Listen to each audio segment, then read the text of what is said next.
Hi, Christina here. Welcome back to the channel. I am in my little greenhouse slash shed. It's getting full. Really want to plant outside, but they're calling for some pretty low numbers next week nights, so I am probably not going to plant. I might plant a couple things, like I'm going to plant calendula.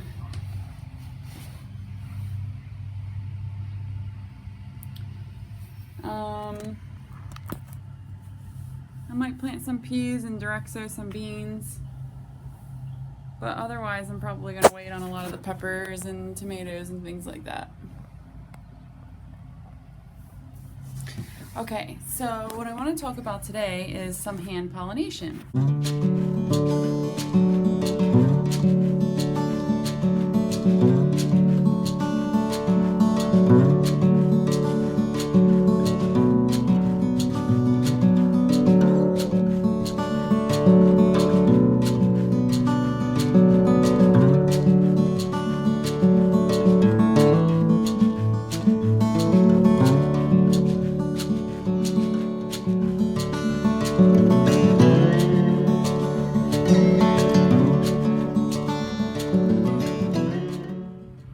So I have had these things started since February, a lot of them, and with them being inside, I'm getting blossom drop because there's nothing to pollinate the blossoms.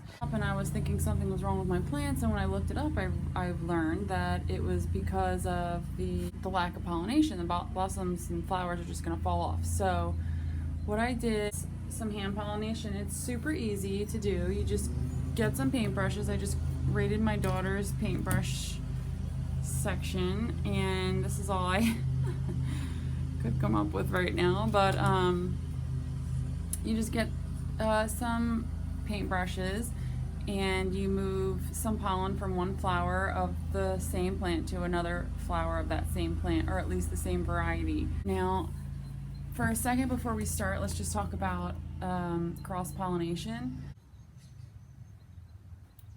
Okay. It's bright in here, so sorry for all the squinting and making my nose run.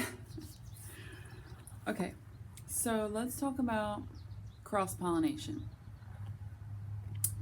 Cross-pollination occurs within the same species of plant, and the way that it works is this.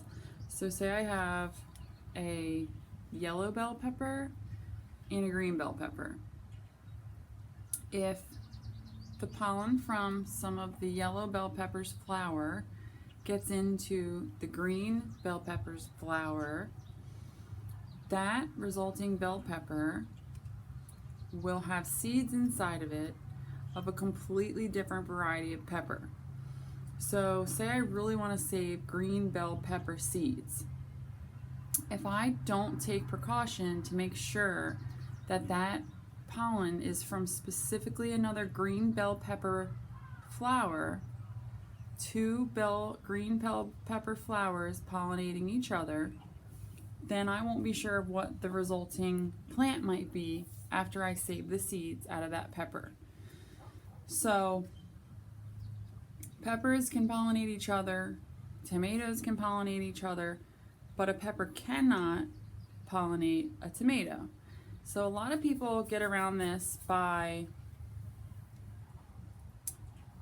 planting a whole lot of the same plant and variety of that plant. So a whole line, a whole bunch of green bell peppers, and then harvesting the pepper that they want to save seeds from the center of that group.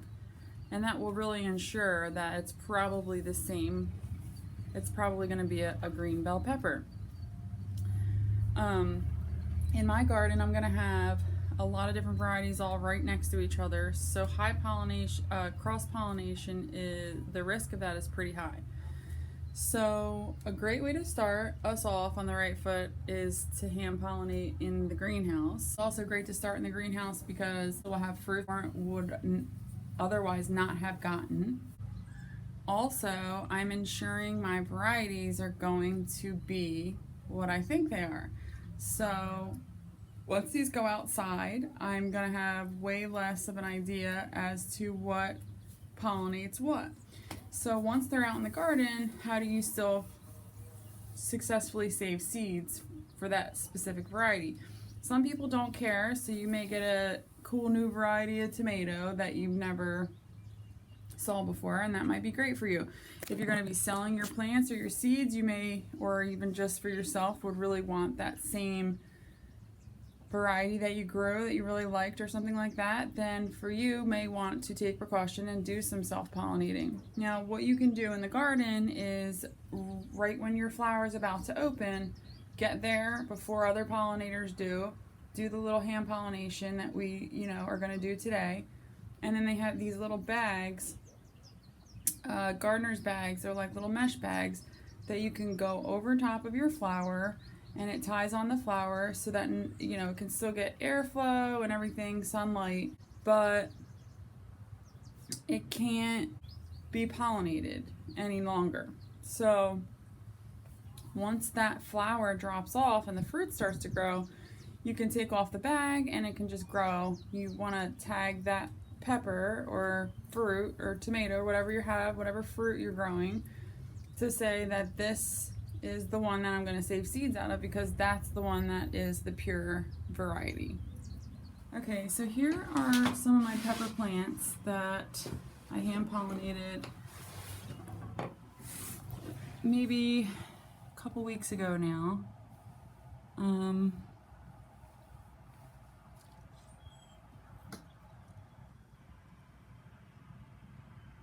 Look at that.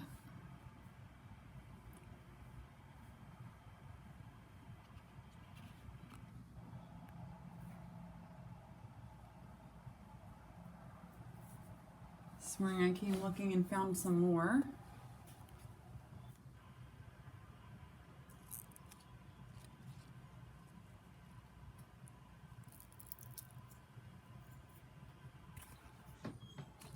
If that is not the most amazing thing, I don't know what is. These are an amazing yellow sweet pepper. I don't know how to pronounce the name. But if that isn't just the most, that's one of the coolest things I've ever done.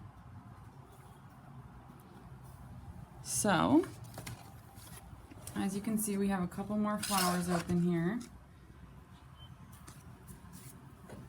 So let's get them working first. All you do, see if this bottom view is any better for you. Okay. See if I can't rest this. Okay. I'm just gonna stick my paintbrush carefully. You can actually see the pollen.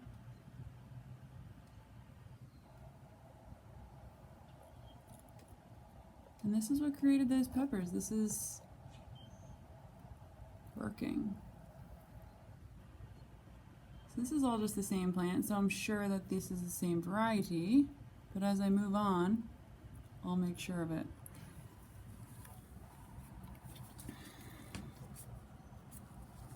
Okay, let's move on. This is the same yellow pepper plant here.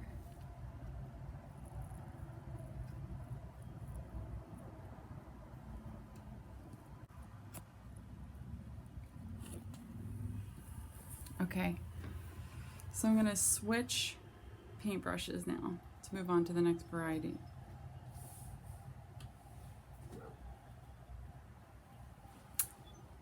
Let's do these poblanos. It looks like it worked. Okay, so it looks like I already did this one. I don't remember when. I've been doing it a little bit, but look, if I move this,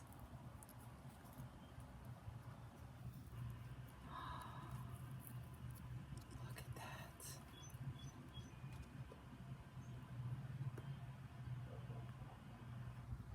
A baby poblano. Amazing. Now I have this other flower that I need to pollinate. Let's see if I can't find another poblano. This is, that one back there is a jalapeno, which has multiple peppers. So let's definitely do that. How fun. Cannot wait to try these.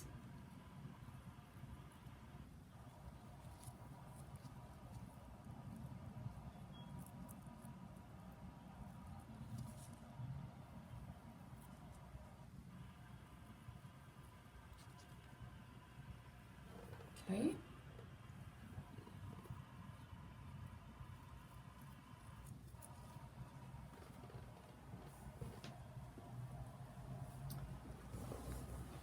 It's looking like my lilac bells are starting, but not quite open yet. I'd really love to find another poblano to not waste that blossom. Okay, all these plants are for sale and already been sold. Let's see what we got.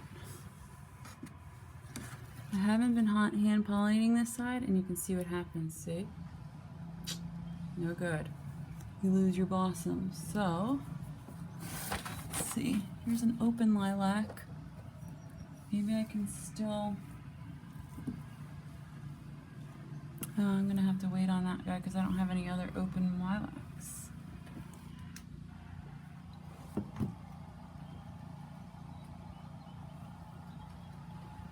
The other thing I wanted to hand pollinate was a tomato.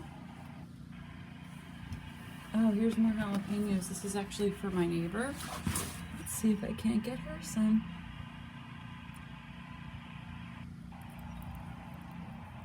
Peppers when I give it to her. Let's get this focused. This is actually my neighbor's plant I'll be giving to her. With some hopefully jalapenos on it. It might be too far gone, but hopefully that one will pollinate from the others that we just used. Okay. Let's see. These are my first tomato blossoms. I have Gardener's Delight. Oh, look at those. We're gonna have to come back out with another paintbrush for those. They just opened like just today. So let's see. Look at this beauty. Hello, beauty.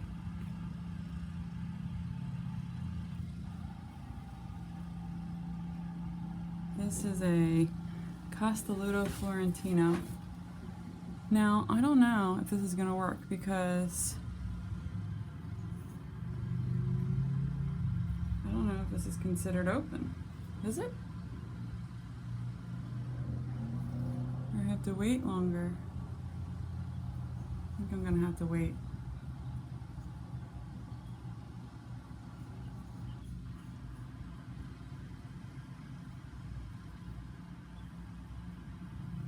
So we're probably gonna have to repeat this. Because look, these flowers are like doubles. Beautiful. Hey buddy. You fluffy today? Did you get a bath?